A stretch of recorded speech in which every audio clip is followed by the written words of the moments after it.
What's good, everyone? It's your boy Nati with another video for the channel. Welcome back to DMV Sports Zone. And we're back. We're back here on Commanders Weekly. It's been a little bit of a hiatus, but I am back with none other than the GOAT, one of the best friends of this channel, one of my best friends from this channel's journey, and that is Tone from Protech Sports Network. Bro, how are you doing? And can you plug your channels out there for the few people out there who might not already know who you are? All right, so man, what's going on? It's your boy Tom from the Protech Sports Network, and I'm back with another collab with my guy Nati. Shout out to Nati. First of all, congratulations on graduating college, man. I'm very proud of you getting your bachelor's degree. It's a great accomplishment, first and foremost. And I'm very proud of you, bro. I'm very happy for you, and I do know you will be great in your future endeavors, whatever career your choice will take. So yes, congratulations, first of all. Secondly, you can find me on the Protech Sports Network on YouTube.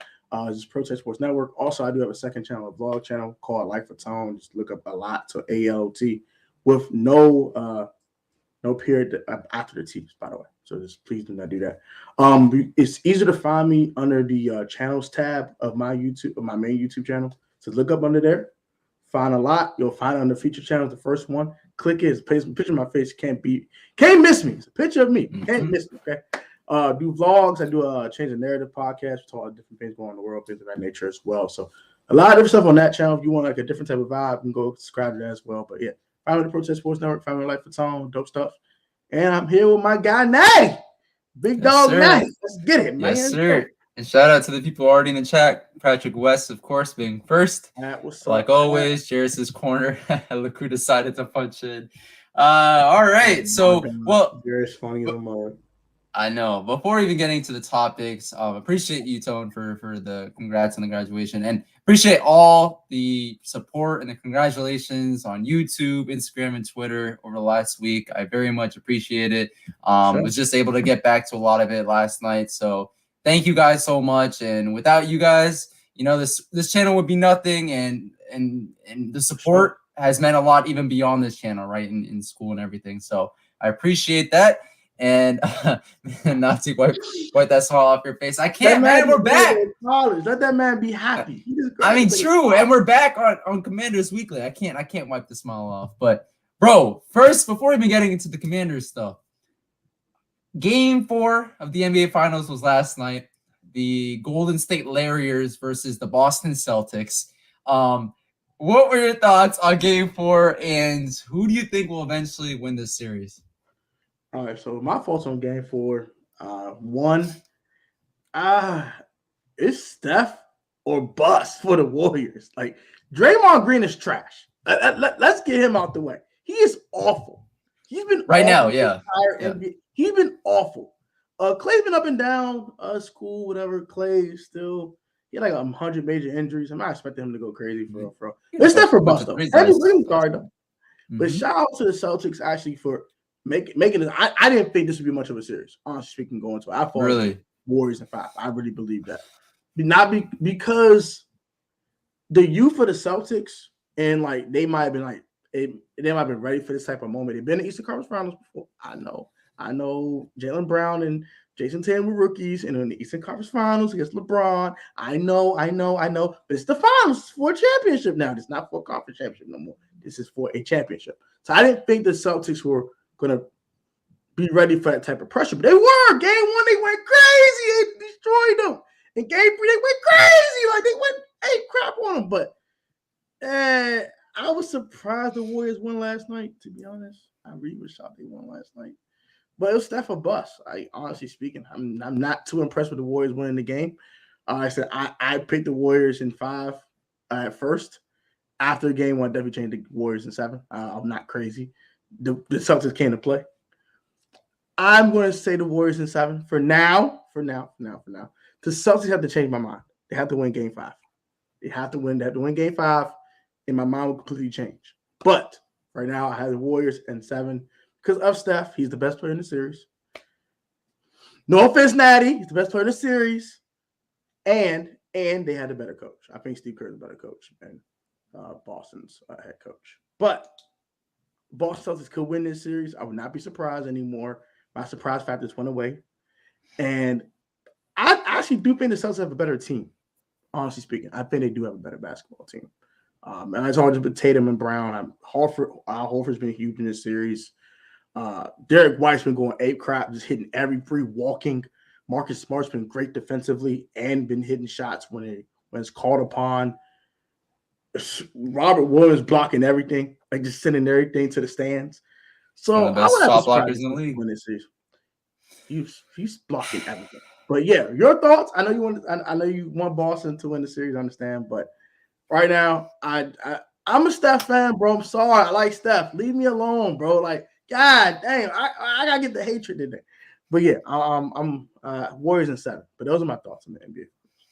I hope I get to this video maybe down the line. I've been saying it even on this channel that I really want to make it, but I mean Steph Curry is one of the most overrated players of all time. That's part of the reason why where this stain comes in. But it's more than that for me.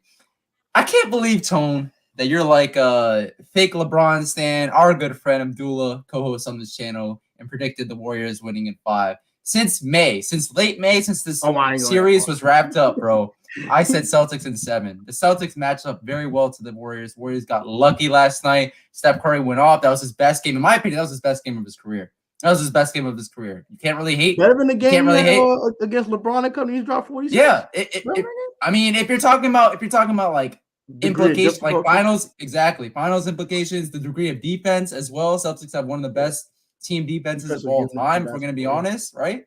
Like, I mean, it was a great performance. I'm not going to hate on it. He played very well. The thing is, for you to be a top 10 player all the time, like some of his fanboys out there think he is, he needs to be consistent. He needs to be consistent and do that same thing, 40-plus points every single game in this finals. And not just put up points, also play defense. Because if you pay attention, if you're actually watching every single minute of the fourth quarter, not, the first and second quarter where he plays pretty good defense, towards the fourth quarter, when the Marcus Smart and the rest of the Celtics wings drive to the hole, he's nothing, bro. Like Marcus Smart, he don't defend late in the game. He's not trying to get foul calls.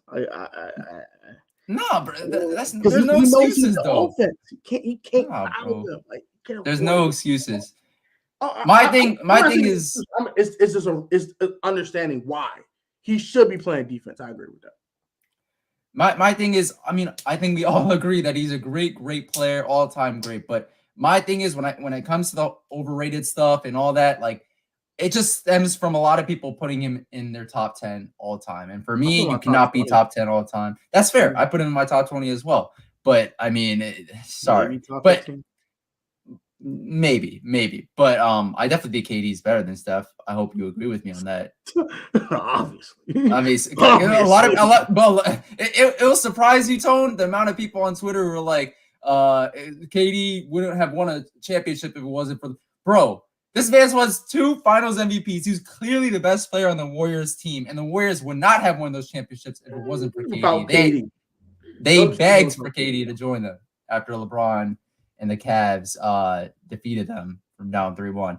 But yeah, so I have Celtics in 7. I think you said Warriors in 7, right? I think that was your prediction. So, but big 5 or game 5, I should say, coming up. I think that's tomorrow night, if I'm not mistaken. So we shall know.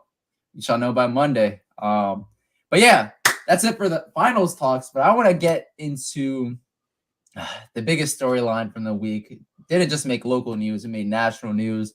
Jack Del Rio's thoughts, the defensive coordinator for the Washington Commanders. So I was actually able to meet him a little bit on, and this is again, we're doing a little bit of catch up from not having this show last week, but I was able to meet him during OTAs on Tuesday, May 31st, as well as a lot of members of the team. Very much appreciated that opportunity. And Coach Rivera even shouted us out. Carson Wentz was there.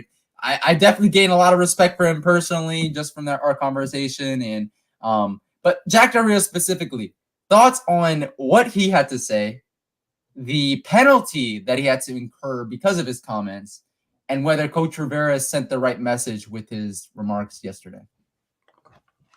I'm going to start with the Rivera comments.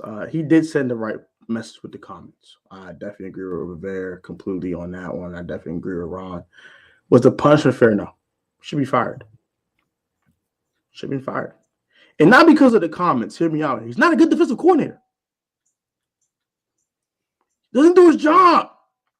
The Commanders have 4 first-round picks on the defensive line, and they have 2 corners getting $10+ million. And it means to tell me they're 21st in scoring, they're 27th in yards given up. That's not on just the players, bro. That's on the coordinator. Mm-hmm. You got a guy in William Jackson III who's a man corner playing zone half the season. Make that make sense. But the comments were insensitive. That should have been the final straw. That should have been the straw that broke the camel's back. That he should have got fired because of his lack of performance as a defensive coordinator and getting these guys in position to succeed. Even in 2020, the defensive statistics were good, but he had them in bad positions. They just played bad quarterbacks. So 2 years, 1 year was overrated because you played bad quarterbacks, and the ones you actually play decent quarterbacks, you get lit like a Christmas tree. You need to go. Yeah. Tone, I agree with you here. I mean, he has not been good enough as a defensive coordinator. At least he wasn't good enough last year for him to still have a job. But my thing about Jack Del Rio, or let's get to Coach Rivera's comments, actually. So I agree with you. I think he sent the right message. And this just goes back to what happened on May 31st at OTA. So when I got to see Ron Rivera, I asked him, or I thanked him, I should say, for all the work that he's doing, pushing diversity and equity in the league and yada, yada, yada. And, you know, I got an autograph hat as well. I mean, you see all the signatures on here. I mean, it was a great time. But the reason why I bring up that is because I was – you will soon, bro. Training camp. But the reason why I brought up Ron Rivera's comments is because I was absolutely not surprised whatsoever in what he had to say. He set the right tone, right message. I knew he disagreed with Jack Del Rio's comments. If you pay attention to what Coach Rivera likes on Twitter and stuff, you know they have a difference of opinion politically and stuff. So I was not surprised that he fined him. Honestly, I would have been fine if he fired him as well, just because Jack Del Rio has not proven to be the defensive coordinator that he was at least a couple years ago when we had that very easy schedule, but where you know he was showing his defensive chops for sure. So I agree with you, with Coach Rivera sending the right message. Do you think Del Rio's on the hot seat though? Do you think he could potentially, be fired maybe if he doesn't produce as a coordinator this season? Yes, I do. I think they're looking to get rid of Del Rio if he can't have his defense on the right track and things of that nature, and his defense doesn't get up to snuff. I think he definitely could be fired. And they have a guy in house they can just plug into Chris Harris, honestly speaking. So if Del Rio don't get together, he won't be a defensive coordinator. And I honestly think he don't want to be here. Because why are you putting these guys in position to fail if you really want to be here and help this team win games? Please explain that to me. But that's just my opinion. Yeah. I'll also say, to just wrap up, I guess, our thoughts on the whole Del Rio situation. It's funny to me how, and this is, I know, getting a little bit off topic, but Tony, you might have saw the tweet from earlier in the week. It's funny how a lot of people talked about how Colin Kaepernick was a distraction. He wasn't worthy of a roster spot, period. I don't think a lot of us out here are saying he should be a starting quarterback in the league, especially with being out so long and what we saw him last do when he was on the field. But a starting or roster spot in the league, he's not worthy of it because he's a quote-unquote distraction. While Jack Del Rio is out here as the defensive coordinator coaching black men, is out here making the comments that he made on Twitter. Not just this one time. If you follow his Twitter or at least look at his tweets, he does this every single time. And he's not a distraction in the locker room. And he also played or coached terribly last year as a defensive coordinator, and he's still worthy of being on this team. Funny. Very, very funny. That makes sense. So, but what are your thoughts, Tone, on the Virginia State representatives now tabling the discussion of the new Commander Stadium being built in the state, on top of what we heard already about the prospects of a new Commander Stadium at the old RFK site? That's pretty much done right now. I don't think we're discussing that. And then Maryland. I mean, they haven't been speaking up much in the Commander's defense. So what are your thoughts on all that? I'm not shocked. Honestly, I'm surprised that the Virginia representatives basically deaded the situation. Like, we're gonna just throw this on the table. We're gonna get this out of here. Not surprised. I mean, it's Dan Snyder's their owner. As long as Dan Snyder's the owner, they're gonna feel the type of way about this team, whether it succeeds or not. Whether they win a bunch of games, make the playoffs, look all good, and Carson Wentz like the next thing since Brad Johnson or whatever. I don't know. I don't care. Honestly speaking, it doesn't matter. It doesn't matter if Carson Wentz go back to his 2017 form and they win 11, 12 games and they make the playoffs and all that. As long as Dan Snyder's the owner, they don't care. They don't want Dan Snyder near them. They think he's a cancer, and they think he is literally a plague to this organization. He's the plague and cancer to this organization. They don't want nothing to do with it, whether it's named Redskins, football team, Commanders, a-holes, morons. I don't care what the name is. I don't care none of that. Dan Snyder's the owner. That's why Murder's like, oh, you want to keep them in Landover? We don't know. DC like, hell no. Mary Brown's like, I'm good. I'm good. You keep. No, I'm good. Dan, we had the Wizards. We have the Nats. We have the United. We have all the other teams. We have the Mystics. You can stay. They have the Caps. You can stay over there. We're good. You're the only Washington franchise we don't want here. Stay over there. And Virginia, like, mega stadium, revenue, Dan Snyder? Nah, I think I'm good. It's because it's Dan. It's Dan. It's just Dan. Like, I mean, I agree with you on everything, bro, except this one point. If we start winning 11 games consistently and Carson Wentz shows us some things, to be honest, I think the money would talk. Like, I think the money would definitely talk in that situation. And one of these three locales will eventually, cough up the money and will help Dan build the stadium. But I mean, if that doesn't happen, I don't know, man. I mean, I guess this ties into my next question for you. Like, could Dan actually move the stadium and the team outside the DMV? They might not have a choice. They might not have a choice. Like, I hate saying that. I think eventually Merlin's going to come in like, okay, look, keep it in Orlando, renovate the stadium, or make a new one. We don't know. Figure it out. I think PG County is going to go ahead and intervene and make sure they stay in the DMV. But DC said no. PG said no. They got to build, like, in my opinion, they got to build restaurants and like affordable housing and everything around the stadium, though, for them to like stay in PG. Because you've been like at FedEx. There's nothing around FedEx Field, bro. Like that's what I've heard. Nothing. There's no shops. There's no like affordable house. Nothing. Nothing. It's the old Landover Mall, and there's nothing over there. The closest like housing is like Largo. That's like a 25-minute walk, 10-minute drive.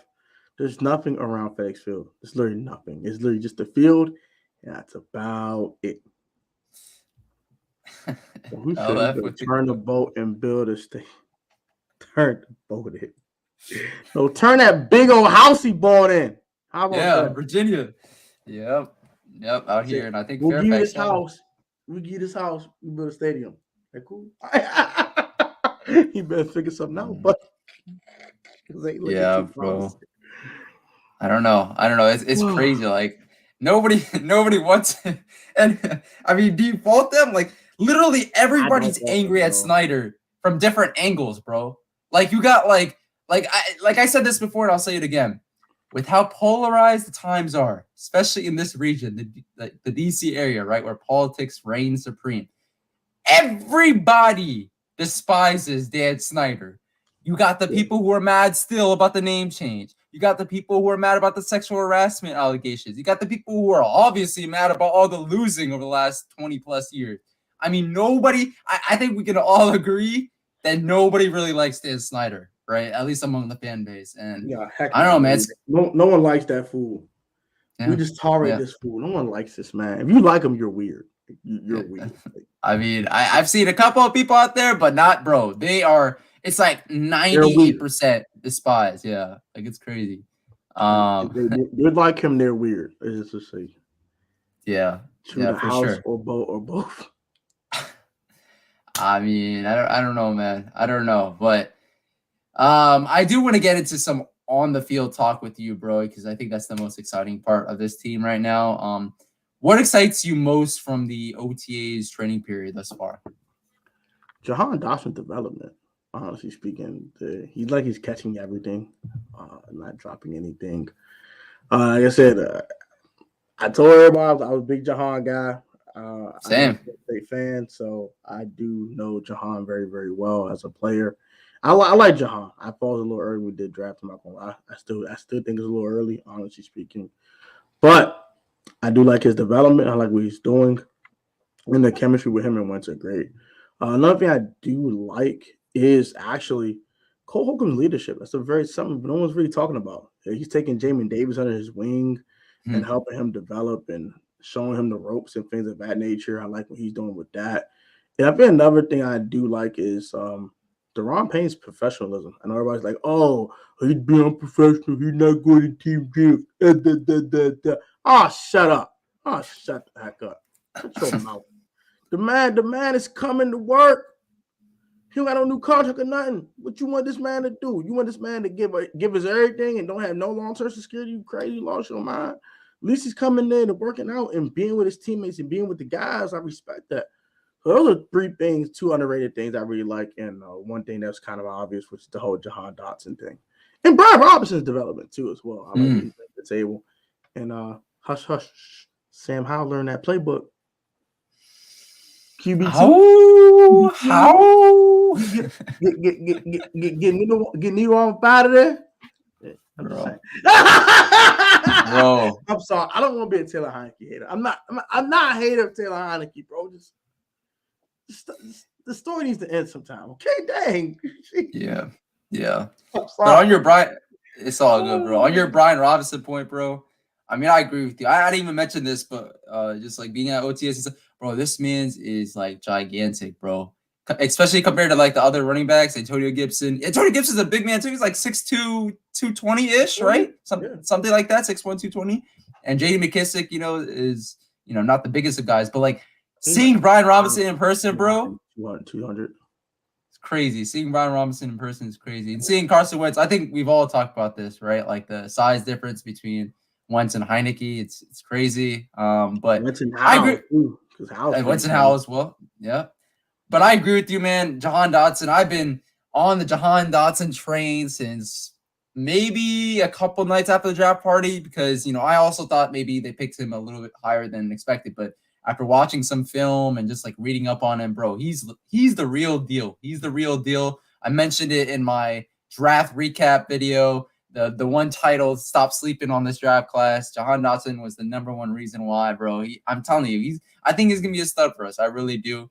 Another guy who you did not mention, though, who I'm very excited about, aside from his injury, his soreness, is Curtis Samuel. I've heard they've been using him everywhere on the field. He could be a very versatile weapon for us this year.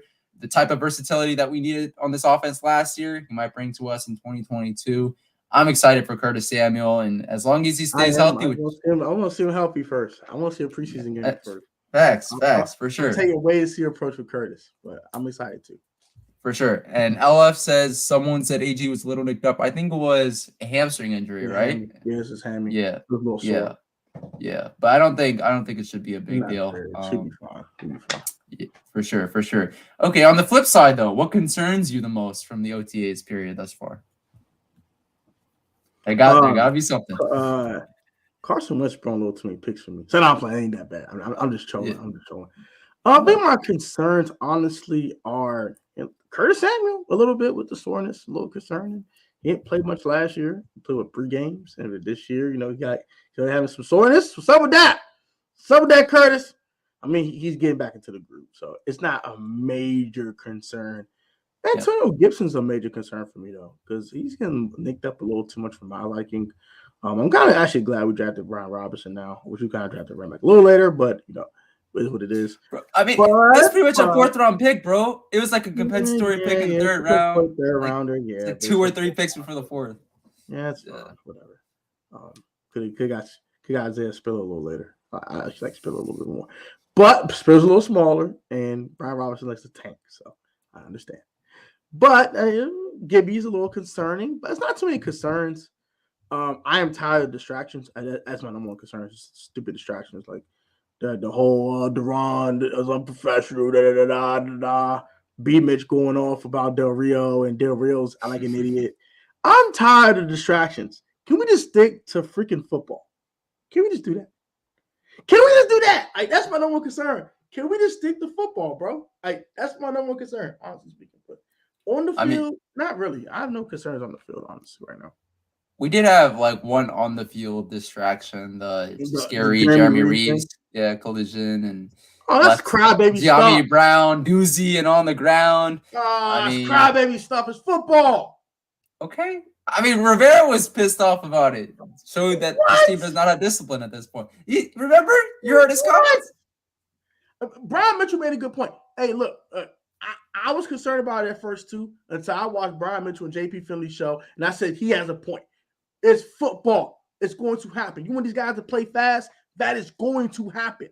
It's a part of the game. I know it's OTAs. You don't want it to happen, but it's part of it. You can't just condemn Jeremy Reeves for that. He's playing fast. What you want him to do? You want him to play slow? So week 1 and week 2, if he's actually on his freaking roster, he has to go into the game. He playing slow and someone tortures him for a 75-yard touchdown, and we're looking like he's stupid. What you going to say then? Yeah. But come on, bro.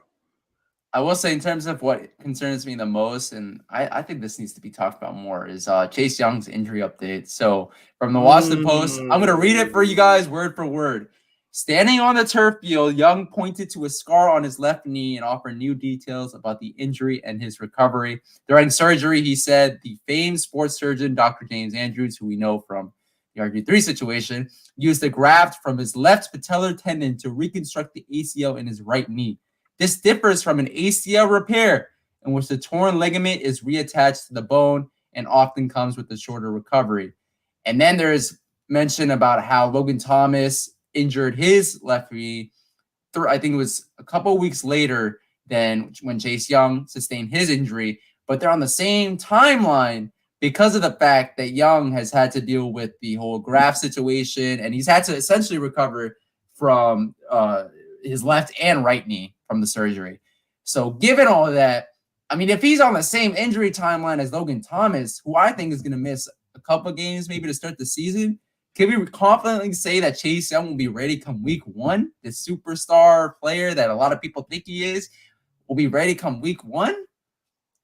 I don't know. That's a big update. I haven't heard anybody talk about that. I mean, besides, like maybe like the day after this report came out, but like I feel like this needs to be talked about more. He might not be ready come week 1. This is Chase Young we're talking about.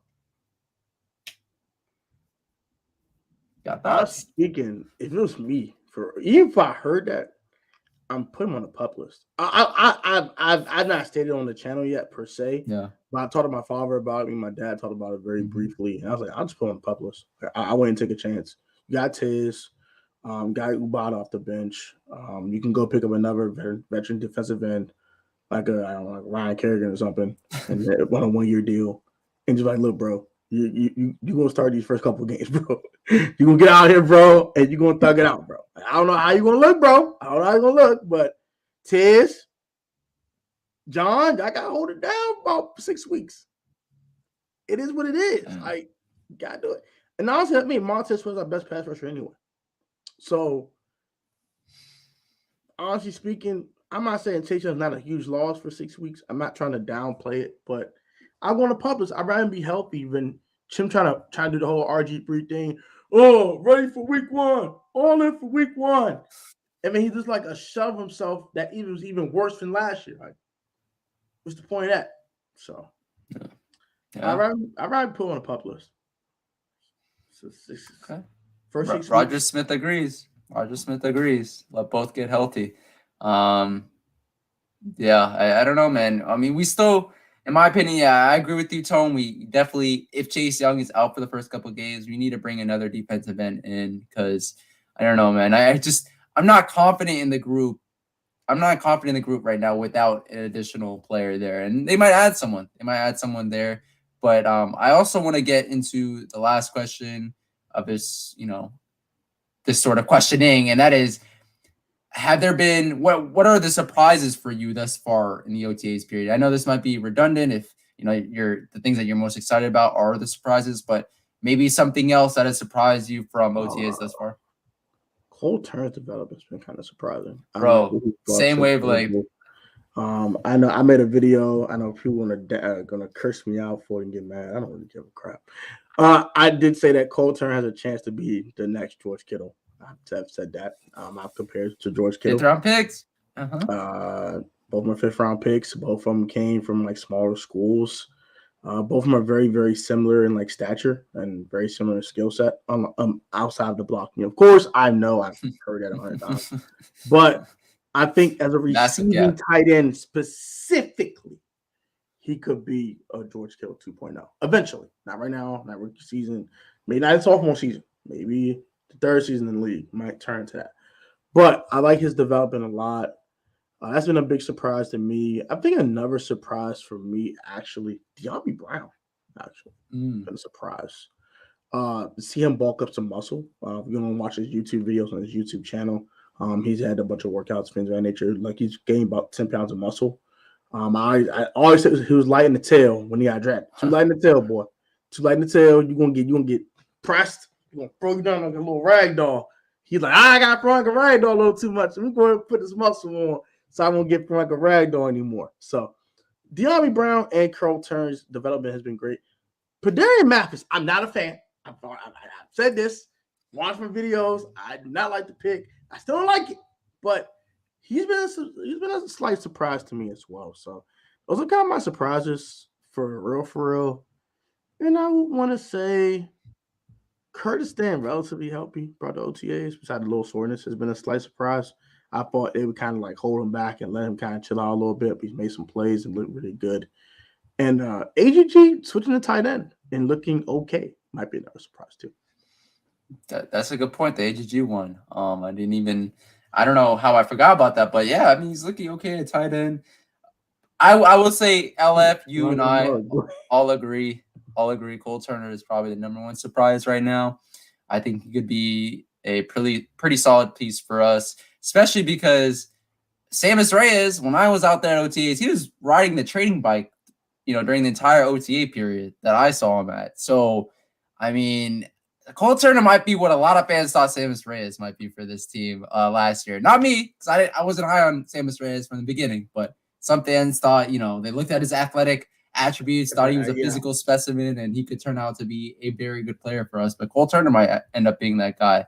So, good point, Roger Smith. Benjamin St. Just. I've heard some good things out of him from OTA as well. I'm not shocked to hear that, though. He did the same thing last year. That's why I didn't bring him did. Low key, bro. Low key, like, before he got, the concussions and everything, like, he was okay. Yeah, he was okay. He was actually on hip pocket with Devontae Adams a couple of times, but shout out to Jarris's corner for that. He brought that point, and he was on Keenan Allen's. You know what? He just made better plays, but he was on his hip pocket the entire Chargers game. But none of my business. So I'm not sure about St. Just at all. Yep, Derek Forrest as well. I've heard some good things from him. I gotta see more. I want to wait. Percy Butler would look pretty good too. Oh, true. I've heard about that.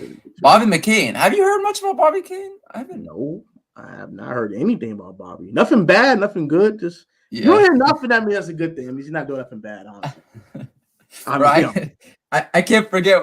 Like, I mean, both of us agreed, but like, you especially, bro. Like, we were roasting Bobby McCain because, like, I feel like that game. I think we agreed that game against the Giants, 2 picks against Jake Fromm, right? That pretty much elevated his contract by like $4 or $5 million. You gave him a couple extra $1 million. You know what I'm saying? He went from 2 picks to having 4 in the season. Had a pick 6. I mean, it helped him out a ton. Honestly. Without that game, I don't think they resign him. Honestly, I don't think they do. I think they go and draft the guy and leave it alone. Honestly, he's the perfect player that shows you that stats don't really show the full picture when it comes to like measuring how good of a player he was last year, because he had 4 picks. Everybody loved that. I mean, he had like 6. It's not for me, bro. It's not just the picks. He was a liability in coverage for many times last year. Like, especially for me, it's not even just exactly. Horrendous. He was horrendous early. He was absolutely awful. But no one wants to hear that. No one wants to hear that. He had 4 interceptions. He was signed last year. He was signed from week 10 on. From week 1 through 9, he was horrible. Horrible. You can't play that way. Him and Landon were horrible. They were Tweedledum and Tweedledum getting cooked every week. But no one wants to hear that. It was to blame Landon Collins and put no culpability on Bobby McCain at all. None of my business. Yeah. But I mean, the one most prominent guy that's missing from OTAs, and it's funny because I was wearing his jersey during that OTA period that DMV Sports Zone crew was at, and yeah, I saw.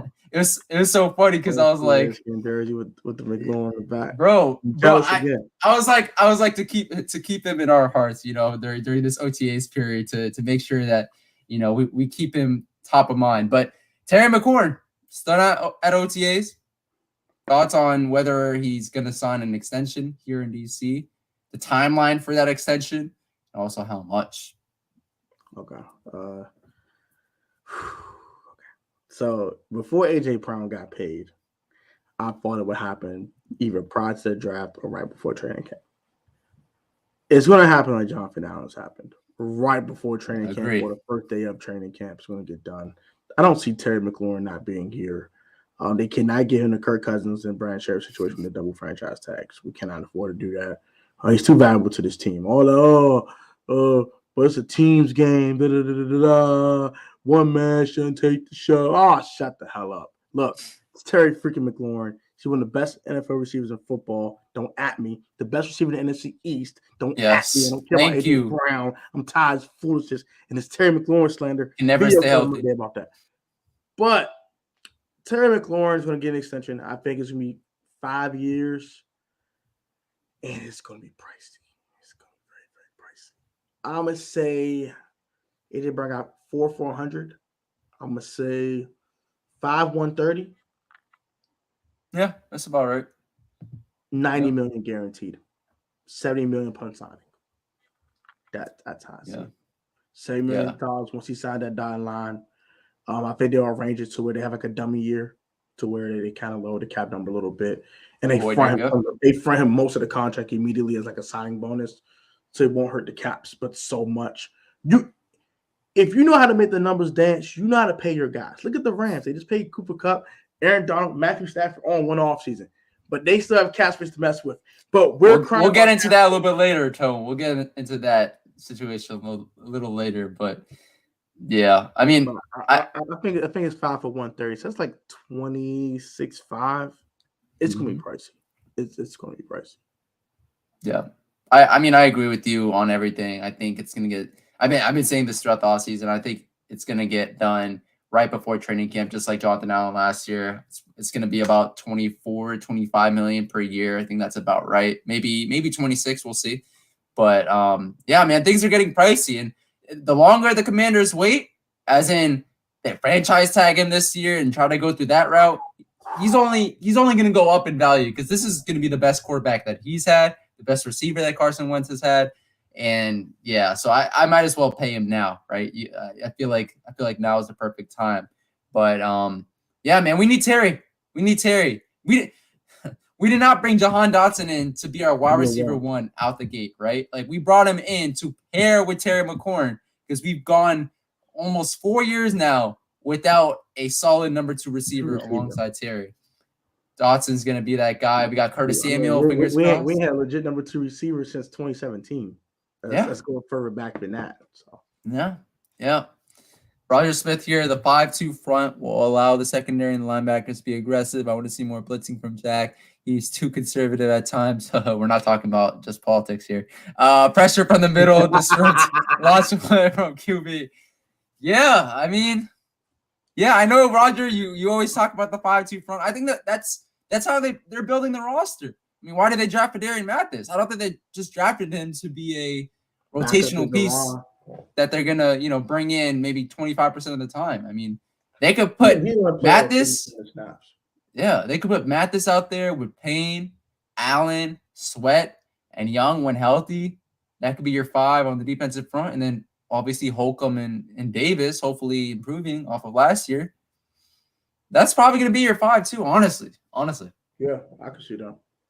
Or they might get a little more creative, might put a bot out there inside for extra speed or something like that too. So they have a little bit of depth. They don't have a lot, but they have enough to kind of get a little creative with it. Yep, and they have a lot of versatile defensive backs as well. Yeah. You got Benjamin St-Juste, you got Kendall Fuller, who, people love to talk about him. He did get burnt against Jahan Dotson, but I think that says more about Dotson than Fuller, right? During OTAs. Because, again, people love to trash Fuller, but he was, the 4th best graded cornerback last year in the entire NFL by PFF. I know PFF is fluky, but, that's something, right? The film tells me a little differently. No, but they rely on film though, bro. PFF. Yeah, but me watching every single game of Kendall, I would say later in the season he looked a lot better, and I think that kind of wow, he got the higher PFF grade. But early in the season he was horrible. He was terrible. Yeah, I get that. Horrendous. He was worse than William Jackson. Everyone went to the William Jackson was horrible. No, Kendall Fuller was worse. He was out there getting posted.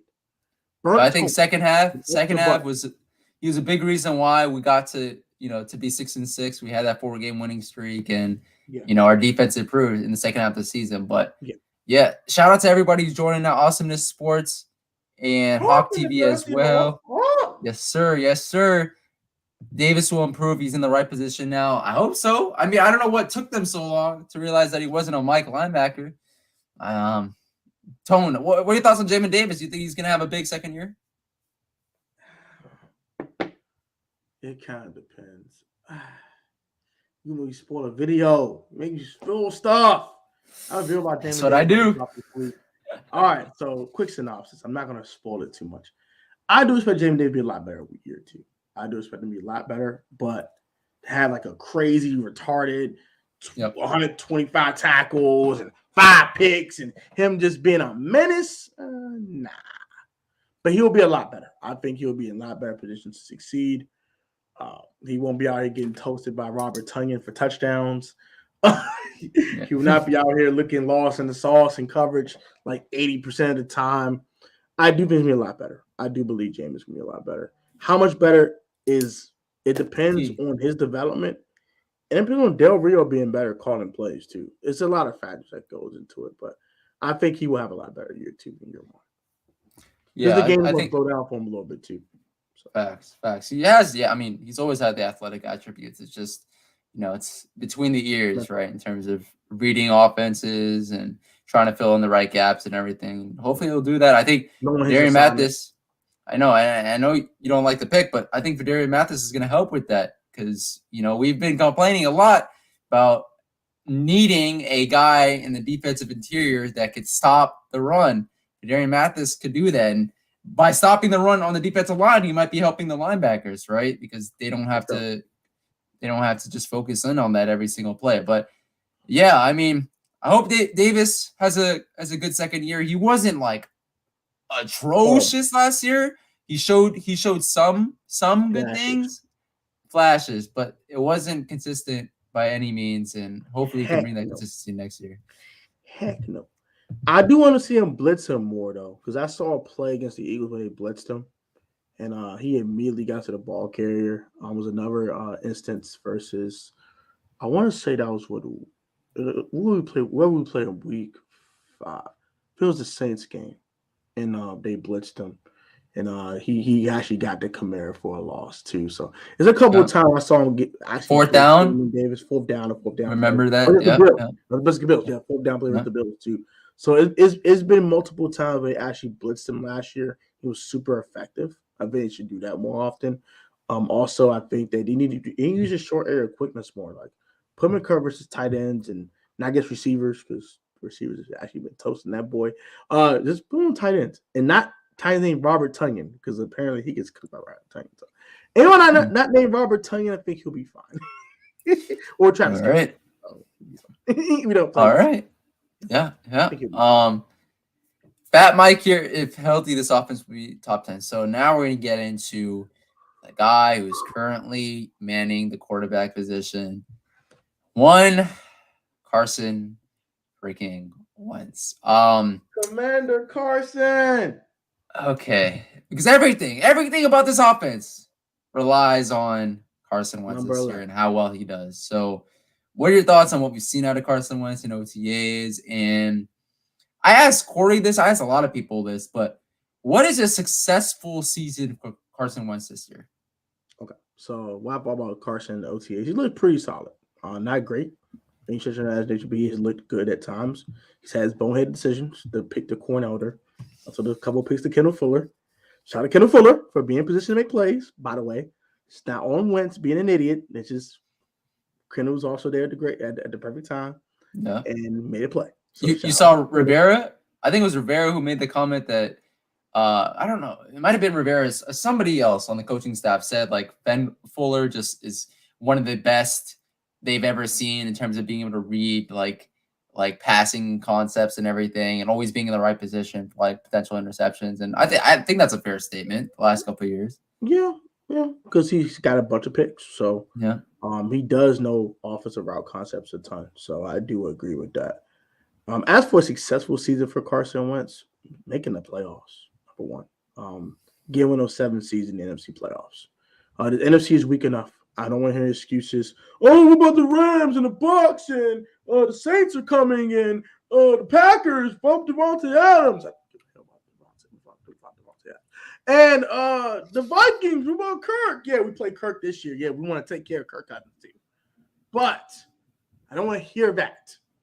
There's enough spots to go around for the Commanders to get a spot. What about the Cowboys? I don't want to hear that either. The Eagles, AJ Brown. I don't know. We need to make the playoffs. Number one, that's the number one thing for Carson Wentz. To have a successful season in Washington this year, you need to make the postseason. If they don't make the postseason, be at the hip pocket at least. Be the first team out if you're not going to make playoffs. Be right there. If you're not going to make it, be right there.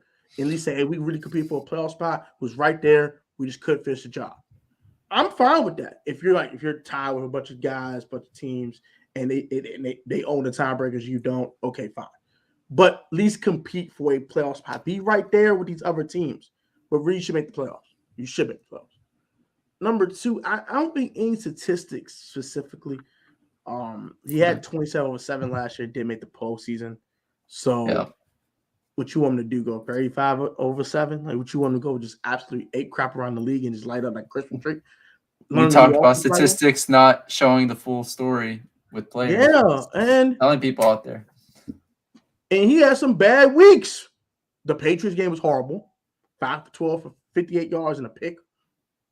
He had that. The Jaguars game was absolutely horrendous, by the way. And I like Wentz. I'm actually a Wentz fan, but I have to dig in him about this. He was bad against the Raiders. Came up having COVID, though. So I'm going to give him a slight pass for the Raiders game. The Jaguars game is no excuse. He was absolutely trash. But the Raiders game, he gets some type of leeway. We also proved for 450 against the Ravens on Monday Night Football. Don't want to talk about that, though. I'm just saying. So, and with one receiver, by the way. Oh, yeah, one receiver. Michael Pittman. But not my business. So, yeah. I know he also had Jonathan Taylor, who he could literally rely on. He didn't have to do too much at all, bro. We don't. I like Gibby. That game, he had to go. They needed every single one of them 450 yards when that game versus Baltimore.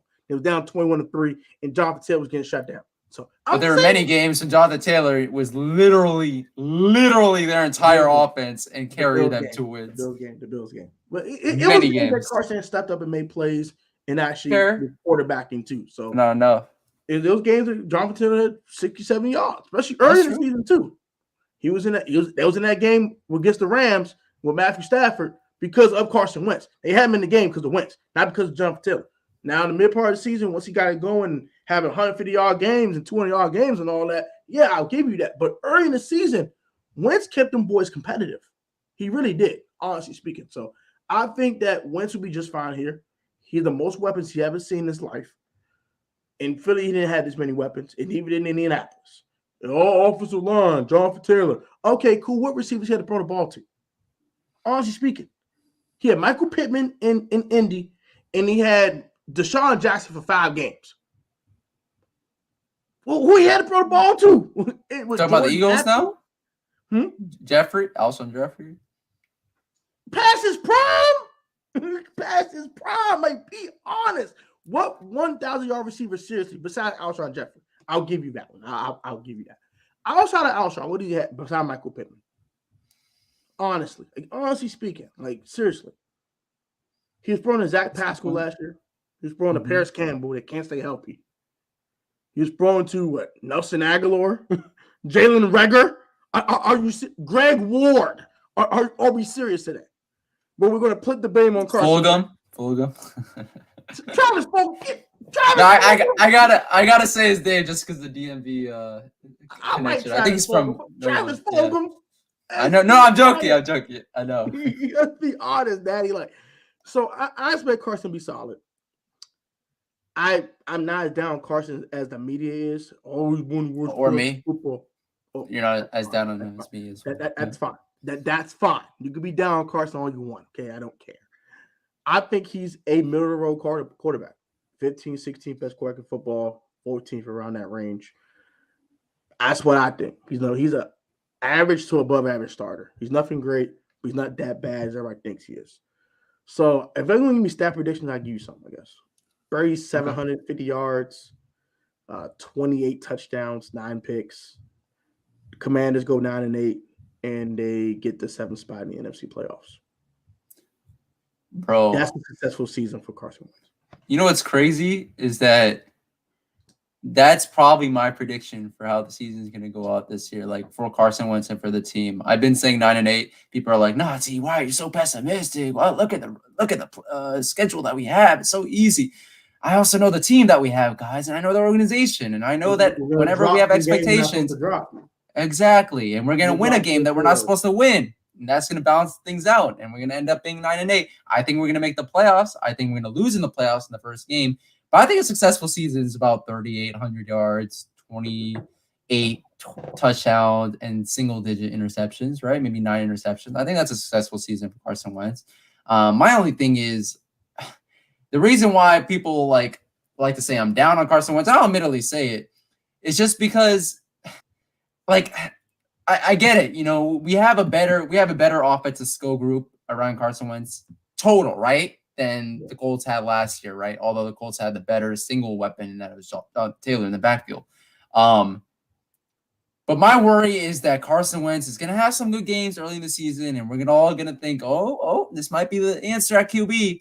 And towards the tail end of the season, when defenses start to play more aggressive, and they don't really give his receivers too much space, or they really just make it hard on Carson Wentz overall. Yeah. He's going to start to falter, and we've seen them in the past, and hopefully we don't see that this year. But I agree, 9-8 playoff berth, I should say, and Carson Wentz going for maybe 3,800 yards, 29 touchdowns, 9 picks. I think that's a successful season for him.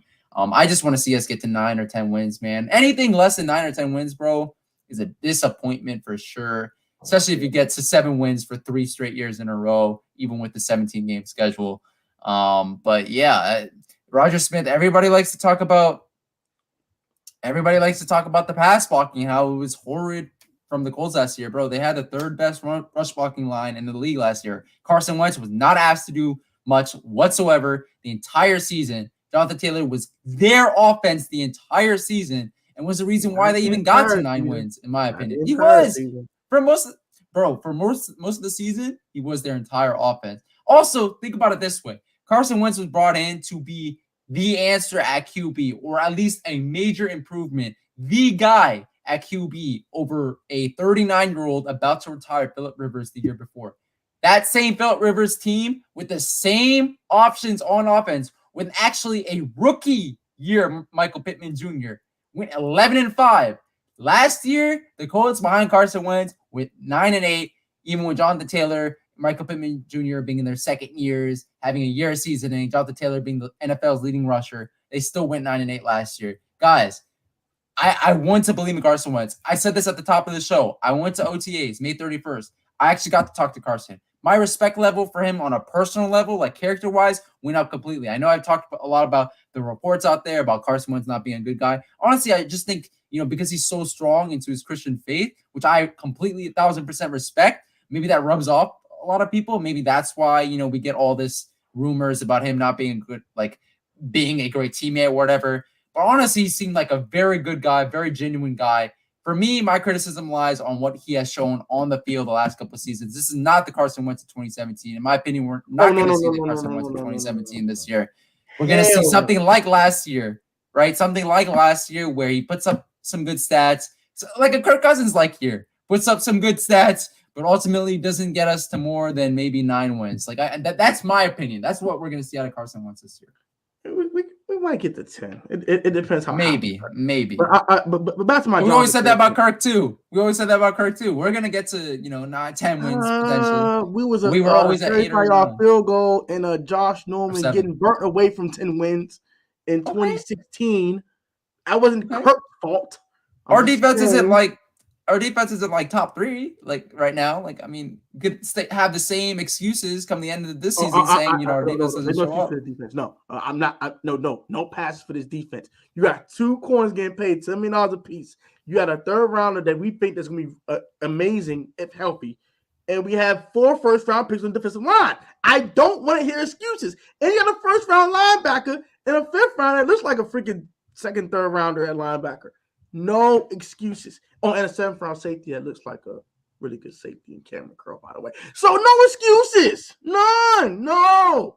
So Carson has to go crazy. But back to my Jonathan Taylor point, though. The first 4 to 5 weeks of the season, his rushing totals were around 55 yards a game. And they're in all these games except for the first week versus the Seahawks. But in all these games. They lost 4 to 5 of them, but Carson Wentz wasn't good whatsoever. Carson Wentz wasn't good either. Mm-hmm. What? He wasn't okay. Well, the beginning of the season. Yeah, he was good in the middle of the season. Remember, he was good. He wasn't good at the beginning, wasn't good at the end, but he was good in the middle. And I think the Commanders want that middle part of the season. The middle. And this year, the middle. We want the middle. We want the middle. Like we want the middle. Like we don't want the beginning. I'm looking at the beginning of the season. I'm gonna look it up. I'm actually kind of intrigued. Real quick, I don't mean to pause the stream here, but no problem. Okay. So go ahead. He wasn't that bad actually. He went for great 25 for 38 for 252, 2 touchdowns, no picks. Basically had 8 touchdowns to 1 interception the first 5 weeks of the season. He was 8 to 1. Completion percentage at 62%. Not great. Horrible. It's not horrible. Yeah. If we had that last year with Taylor Heineke, we'd be 5-0. I don't know about that, man. I'm not. Bro, we said the same thing about Kirk. These guys put up the stats, right? But they don't win you games. Like they just find a way to not win you games. Like, and that's the dilemma with Carson Wentz here. Like, I think again, I agree with you, bro. I think he's gonna put up the 3,800 yards. I think he's going to put up the 28 touchdowns. I think he's going to put up the 8 or 9 picks and have a very good touchdown interception ratio.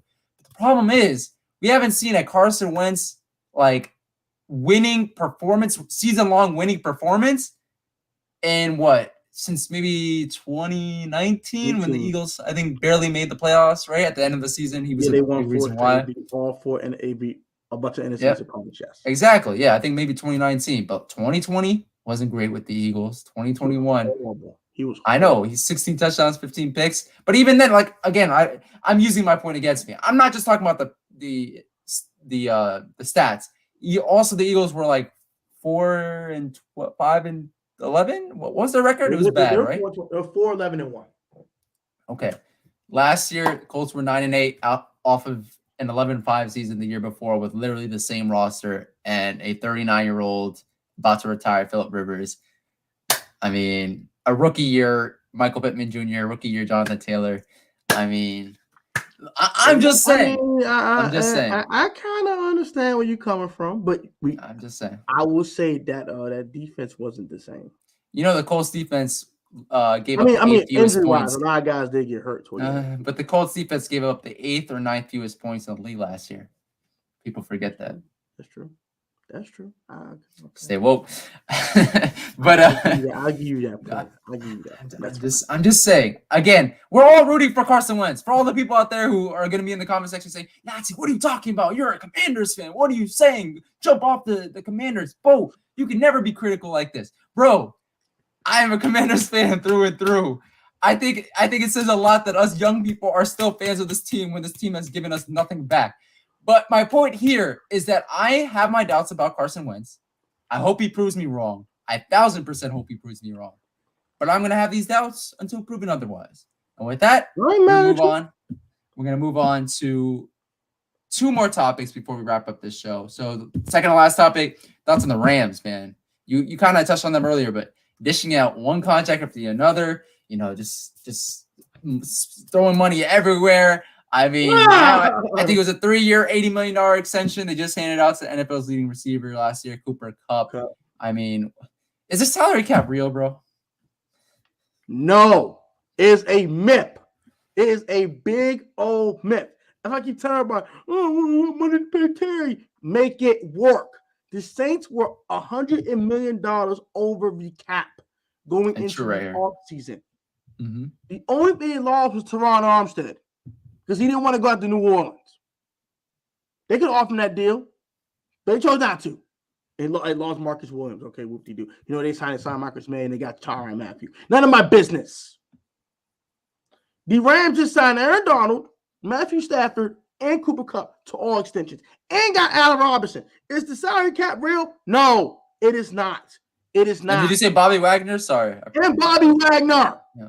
By the way. By the way. It didn't lose any pieces.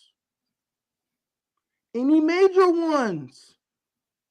None of my business. The Broncos stacked up too. They got Russell Wilson. Hey, Russell Wilson, cap real? No. He's asking for $50 million a year now. Yeah. I want more than that. $300 million. What? What are you talking about? Bro, he's on the decline. The cap is not real, bro. Like Kirk Cousins is overpaid, and they still can put pieces around freaking Kirk Cousins. Addition to what they have with Adam Thielen and Justin Jefferson and Dalvin Cook and Irv Smith Jr., they still can put other pieces around them. None of my business. Hey, come on. Kyle Murray about to get a crazy extension, and they got D-Hop getting $28 million a season. Is the cap real? No. It's not and real. The Rams could easily resign OBJ too as soon as he gets healthy. Like that's what I heard. So for the cheap. Exactly.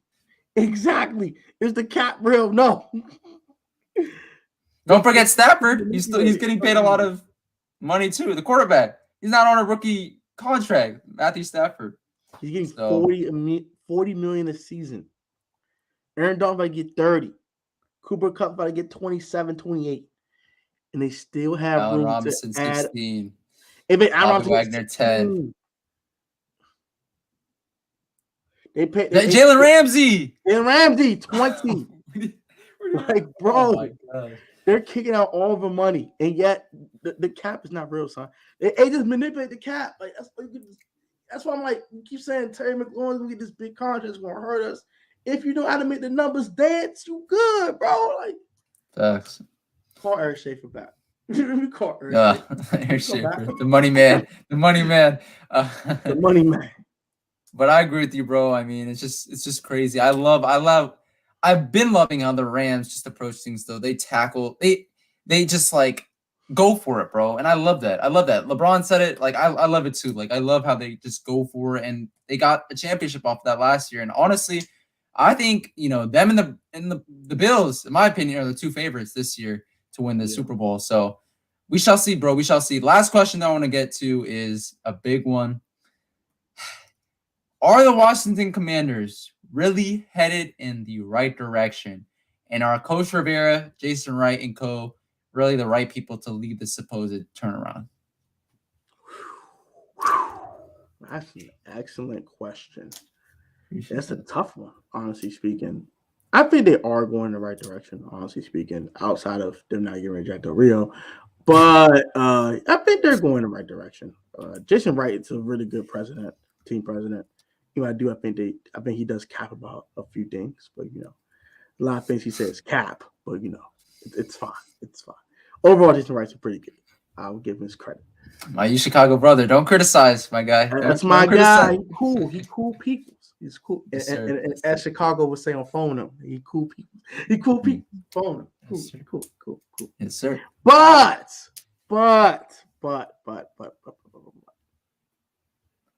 Ron has to show me he's the right guy to lead this team.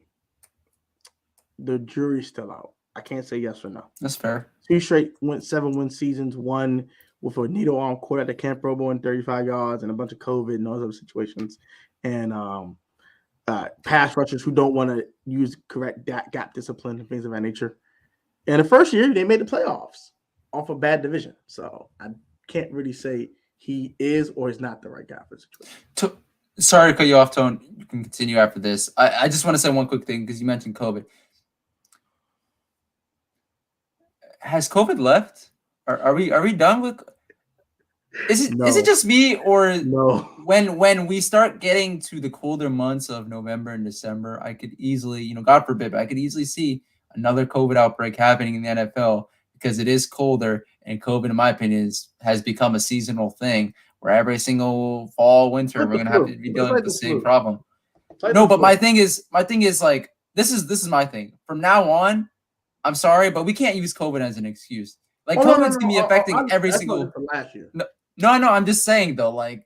Oh no, we can't. Like I know a lot of fans out there are gonna be like, "Oh, we dealt with a lot of COVID last year." I mean, guys, like it's not going anywhere. Like especially when it comes to October, November, December, when it starts getting colder. I mean, flu season, yeah. So I could go ahead. Sorry to cut you off. I was just saying that for specifically last year. For now, that was not an excuse for sure. But last year, I understood why they went through. But in 2020, we was one of the best teams at handling the COVID-19 virus in the first place. But last year we weren't. It is what it is. It got every team in the darn league. Got the Colts too, but none of our business. But I gotta say the jury's still out on Ron Rivera. I can't say yes or no because 14-19 after 2 years, it's not horrible. I mean, Jay Gruden was 8 games below 500 after 2 seasons too. 6 games below 500, around the same record. With 1 playoff berth and 1 4-12 season, with a head start for different quarterbacks. So it's not horrible for this organization, but if you were to ask a Ravens fan who just hired a new coach if a 14-19 record would be good, they would laugh at us. So I'm just saying we have a different standard for other organizations. That's where the problem lies. In general, given that there's a complete rebuild, like a complete unadulterated rebuild, I would say it's not the worst thing in the world. Because you made the playoffs of your first year with starting 3 different quarterbacks. Gotta give him some type of credit for that, right? 7-9 given, but he did make the playoffs and had a competitive in a playoff game versus Super Bowl champions. They didn't get their doors blown off like the freaking Eagles did when they played the Bucs last year. They got their doors blown off. We didn't get our doors blown off. We were actually scratching and fighting. We was actually proud of these guys for staying in this ball game. With very little production from our number 2 pick, Chase Young. Yeah. 1.5 sacks in 9 games. Very little production. Number 2 pick, Chase Young. And Montez Sweat, inconsistent. And Taylor Heineke was trash like half the season. We still were a 7-win team. We were actually the 6th seed in the NFC playoffs at some point. At one point of the season. We had 2 4-game losing streaks. Make that make sense. Like that's why. Meanwhile, the Colts were because we had. Meanwhile, the Colts were a top 10 scoring defense. Had the leading rusher in the NFL. Had Michael Pittman Jr., who isn't on Terry's level, but is a pretty capable receiver. Yeah. And they got to only 9 wins. That's a problem. When Taylor Heineke gets you to 7, even with all the issues. I'm just saying. Just saying. Stats don't show you the whole story. Just saying. It don't. It don't. No doubt. He was absolutely horrible those last 2 weeks of the season. It was absolutely trashed the first 2 weeks of the season. But none of my business about Carson Wentz. Look here. Look, Nati, darn it. Leave Carson alone, okay? Okay. It'll be fine. It'll be better than Taylor Heineke, okay? But I'm just saying, like, this is the year where you have to judge Ron Rivera. Now, I think this is the time you have to judge Ron. The first 2 years is like, okay, you start 100 different quarterbacks. You had Kyle Allen out there. You had one leg Alex Smith out there on these streets. You had Dwayne Haskins. So rest in paradise. Rest in peace.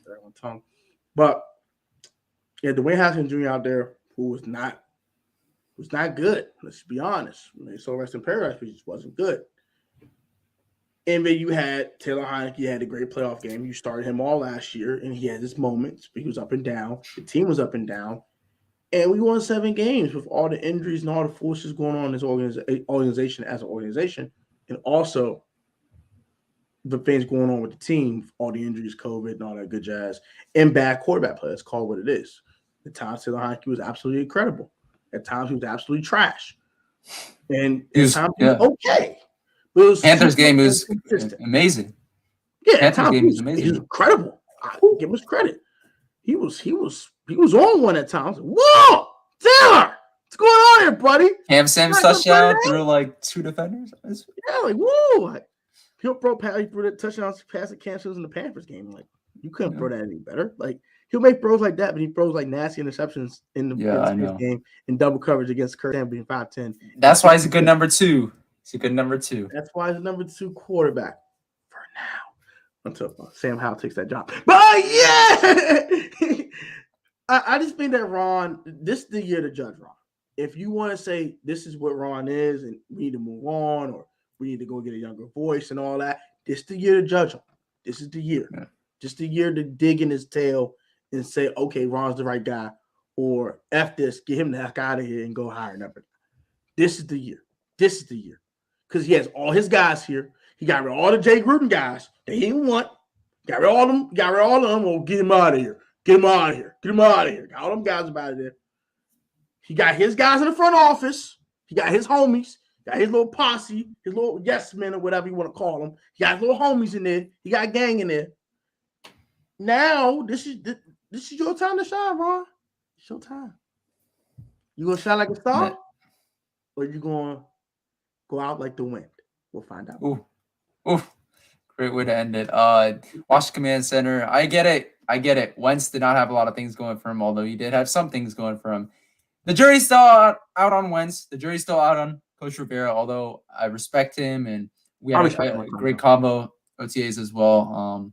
Respect both of them as people. I just want them to, let's win, bro, at least 9 games this year, man. Let's win 9 games. Let's win. I don't even care about at least. Let's win 9 games, okay? Let's win 9 games. Let's get ourselves into the playoffs. Maybe not an NFL. Double-digit games for the first time since 2005. I mean, or 12, right? Because we won 10 games with RG3. 10 and 6. 2012. Yeah. But that's still a decade. That's still a decade ago. Oh my gosh, bro. That's a damn shame. Excuse my French. That's just a daggone shame. 10 years.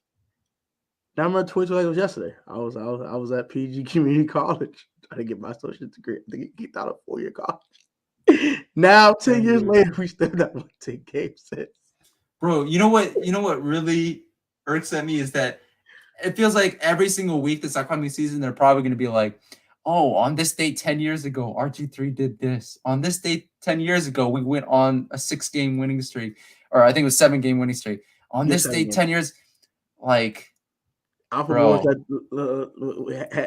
rookies at 1,600 yards. Woo. On this day in 2012, Piago Son scored an 88-yard touchdown for RG3's first career touchdown. Like this is gonna be bad. I don't want to hear that. I just don't. This is a 10-year anniversary. I don't remember that. Oh my god. Having the NFL's leading rusher in a top 10 scoring defense is some things to work with. My God, Washington Command Center. I do appreciate the comments though.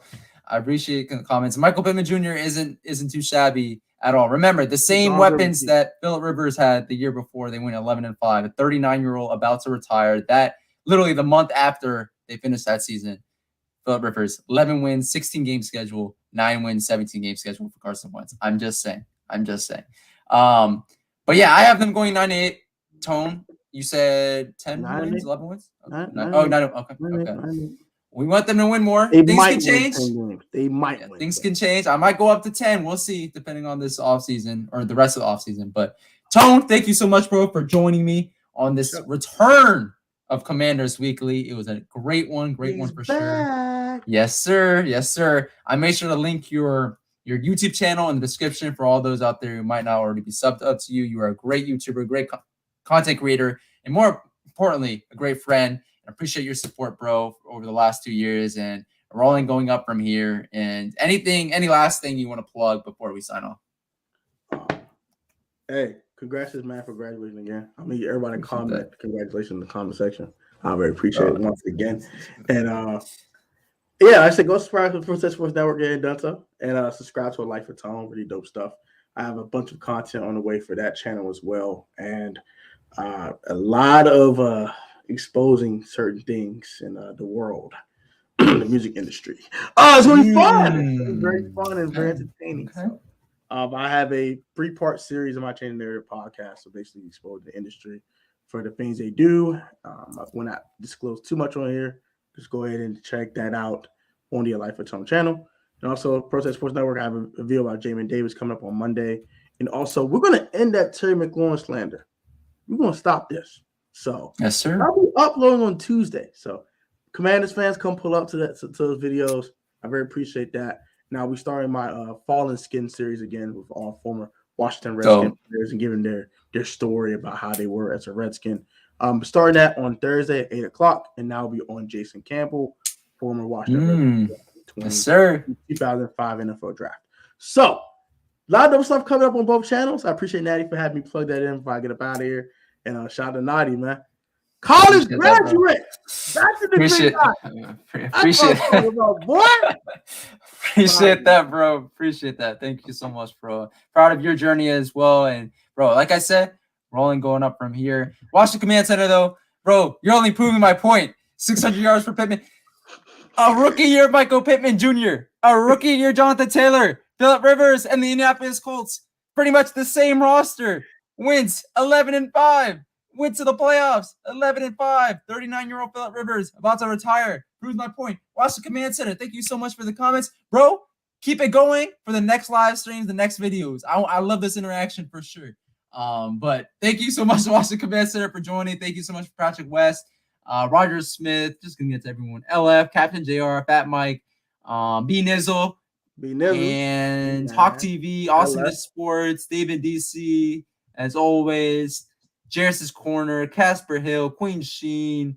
I think I'm missing somebody, but thank you guys so much for joining. It's been a great return back to YouTube, and see you on the next one. Oh, please make sure to like, comment, subscribe to the DMV Sports Zone channel. We like to post fire content like this as much as possible. Also, go follow our Twitter page at DMV Sports Zone, Instagram page, all lowercase DMV Sports Zone, and our TikTok at DMV Sports Zone. And see you on the next one. Peace.